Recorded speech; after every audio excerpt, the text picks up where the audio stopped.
In Dark Souls 3, you play as an undead that can do things such as revive at a bonfire, level up, and use an Estus Flask. However, being undead is rather, as the wise men say, cringe, and as such, I will beat the Soul of Cinder and link the First Flame without leveling up or using an Estus Flask.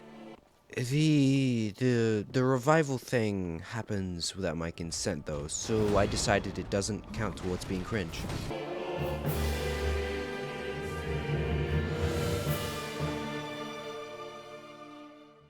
The first step is creating a creature of raw, unfiltered power. For this, I chose the Herald class, as it starts with a method of non-Estus Flask healing, has an okay stat spread, though that doesn't really cause much of a difference, and it makes thematic sense.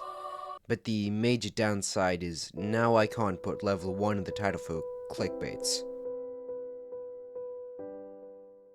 The first step is leaving this graveyard, and to do that I must kill Udex Gundyr. This was easy because Udex Gundyr is pathetic and stupid and weak and stupid and he pissed his pants in 5th grade and I bet it. Now just a basic overview of what I'm using here. For healing, I used Heal Aid for the entire game. It's sold by the Shrine Handmaiden, making one of the reasons why I chose the Herald class null. It takes 3 seconds to cast, heals approximately a third of my health, and I have enough mana to cast 3 of them. For most of the run, I used this spear. It only has thrusting attacks, unlike some other spears which have these neat horizontal heavy attacks. And for my weapon art, it has Shield Splitter, which proved to be very, very useful in my imagination.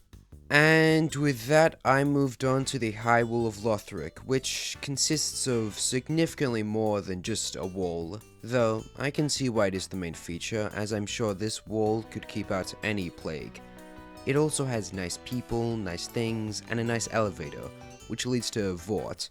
An overall pretty simple boss fight, but it did teach me just how slow the heal aid really is in the middle of a fight. Though of course with my immense skill, this was easy in spite of that.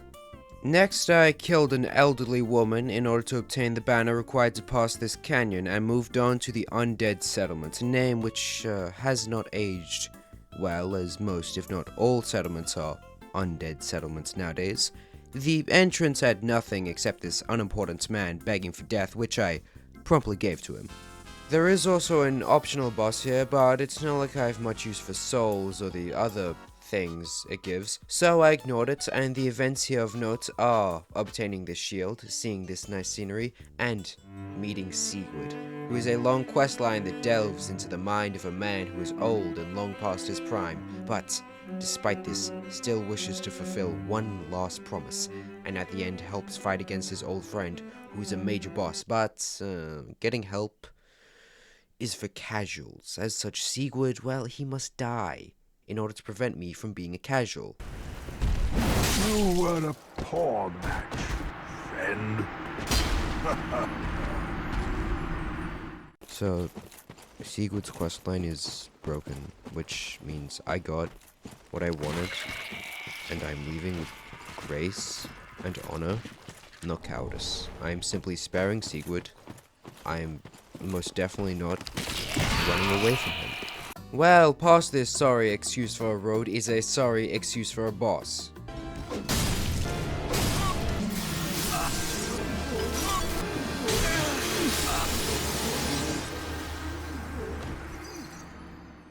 Okay, so the lack of health or just any decent healing was kinda starting to set in here. So to counter it, I obtained Titanite shards from the poison swamp next door and used them to increase my damage. Did this fix the defense problem?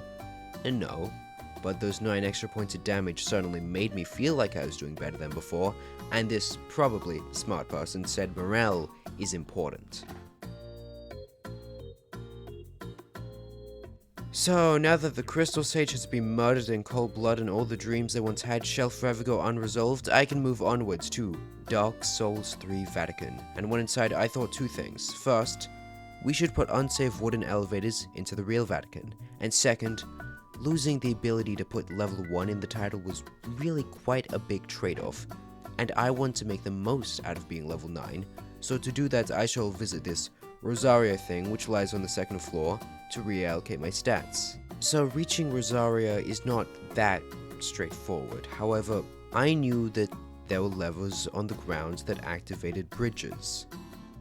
Well, there are multiple bridges, so I just had to find a lever to activate a different bridge, right? Which is not that lever.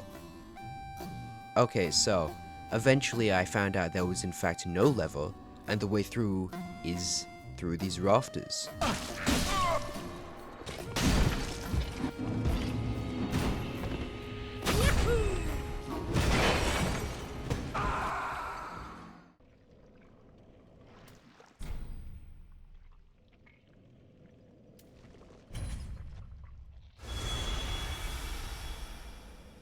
In case you couldn't tell, I have never done this before, and it turns out that I severely misunderstood how Rebirth works.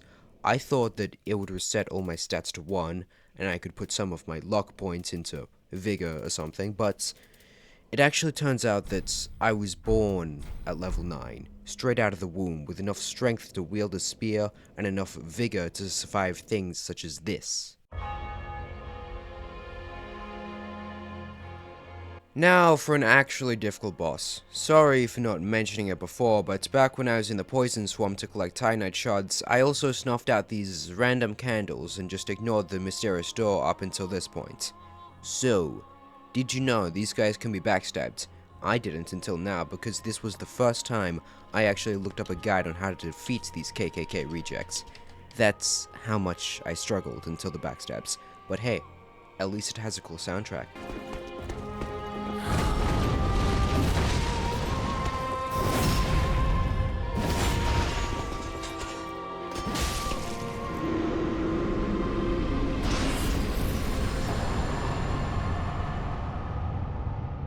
With the Abyss unwatched and nothing else forgotten, I became acquainted with the question of, what are these things?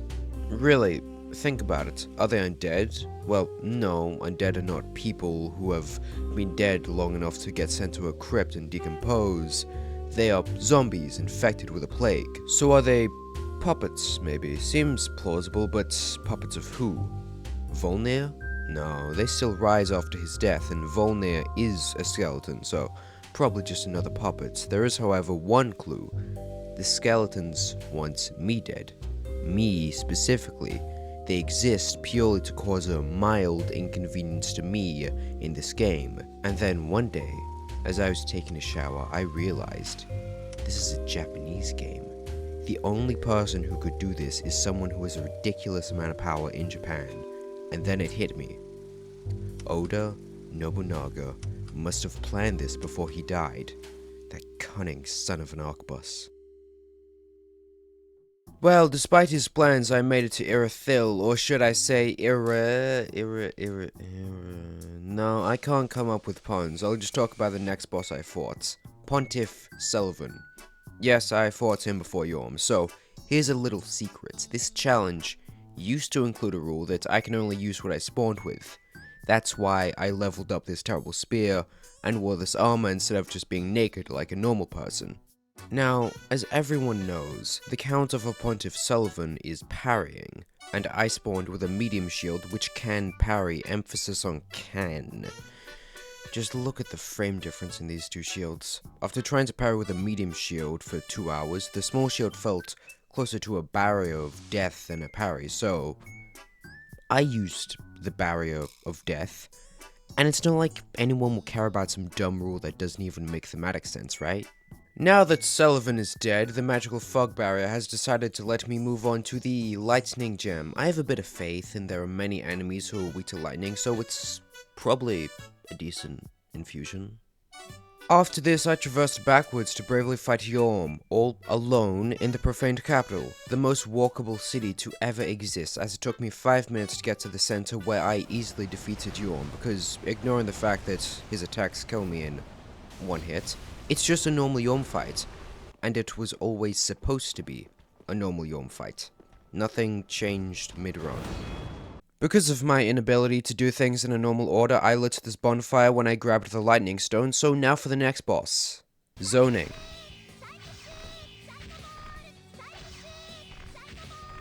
Now the issue with this is, I can't just block bro, because this is a 3D game and the arrows come from above, or the balls of pain come from everywhere. As such, I have to run from this. With this tiny stamina bar, it's possible to manage my stamina in such a way where I survive or get lucky, but it's definitely not easy. Now, if only I at the time had thought of some way to functionally increase my stamina without increasing my level, perhaps through stamina recovery speed.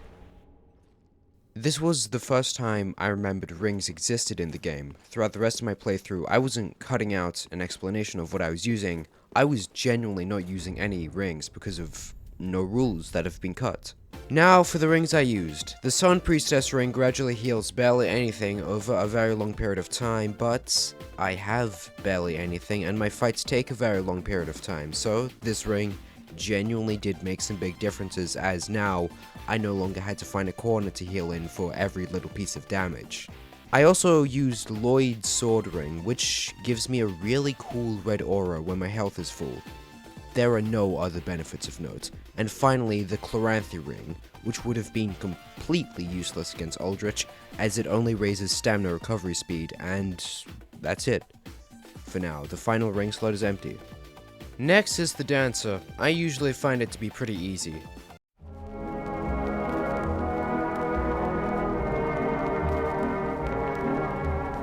I swear, it felt like I'd never even played the game before. I don't think it was this difficult, even on my first playthrough. And with that boss out of the way, I went past the massive design flaw of having this major segment of the city only be connected through one ladder. Seriously, imagine if that one ladder broke, then people wouldn't be able to enjoy this grey stone. It's mostly just grey stone. Now I understand why the ladder was hidden. This next boss is really slow and has a very predictable moveset. The second phase range attacks from the side are a pain, but other than that, I have never struggled. Except for now. As much as I would love to spend 10 hours fighting this guy, a new weapon would be nice. So I chose a lightning infusion because of its scaling with faith, and lightning being something a lot of things are weak to. This was stupid because faith scaling means nothing when you have 13 faith, and although a lot of enemies are weak to lightning, not every enemy is weak to lightning.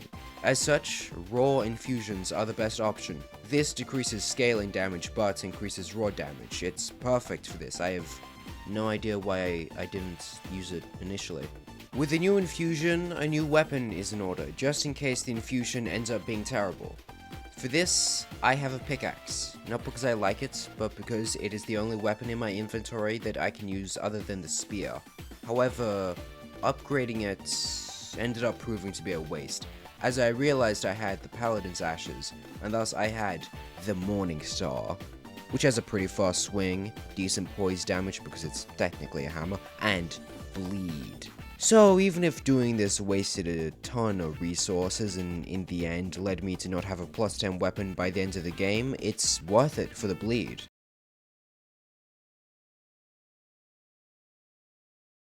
Now with the god dead, I can go to the library. Overall, terrible customer service, terrible selection of books, and terrible architectural planning. Also, side note, it's as if the staff didn't want me to find the exit so that I could move on and kill Lothric. Compared to previous bosses, I dealt a ridiculous amount of damage to this guy, so the only issue was everything killing me in one hit, which is pretty negligible with attacks this slow. Some people say the final boss is a pushover, he's easy, and if you can beat the Twin Princes, you shouldn't have a problem beating the Soul of Cinder. I used to be one of those people, until I had to beat him in this challenge. One thing I've learned is that there are so many small attacks that in previous runs I have just healed through or completely ignored because of how little damage they do, but now, those attacks are game enders, making a lot of late game bosses way harder than when I first fought them. And the Soul of Cinder is the epitome of that. Just take this string, for example. You might think that this is safe. No, this? No. The only thing that is safe is when 3 attacks have been done in succession, but sometimes it doesn't do 3 attacks. Sometimes it does 1 or 2, and then just lets you hit it, making it take hours for me to learn that 3 is the magic number. Also, take this basic spear thrust. It does 3, and there is no cooldown between going from 3 thrusts to another attack.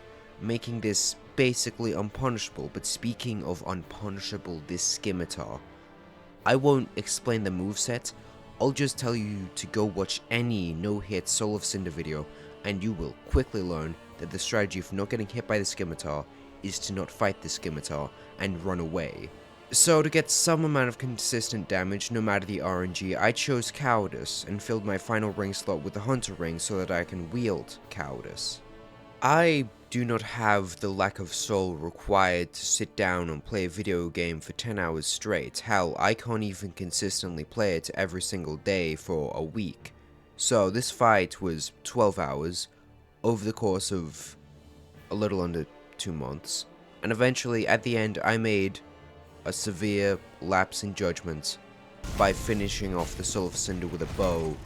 So now my victory shot makes me look like a little bitch. I am never doing a challenge run again. I cannot complete these in a reasonable amount of time, so I have a better idea. I shall make other people do the challenges in competition with each other on a Discord server while sitting back mocking them and profiting from everything because I am the host. The first idea I have is very simple. If you break a rule while playing Dark Souls, you have to spin a punishment wheel. The catch is, I will not tell you what the rules are, and you have to figure it out solely from when I make you spin the wheel. And you, specifically you, will be great for this, so join my Discord server and become exploited into doing all the painful things while I reap the benefits.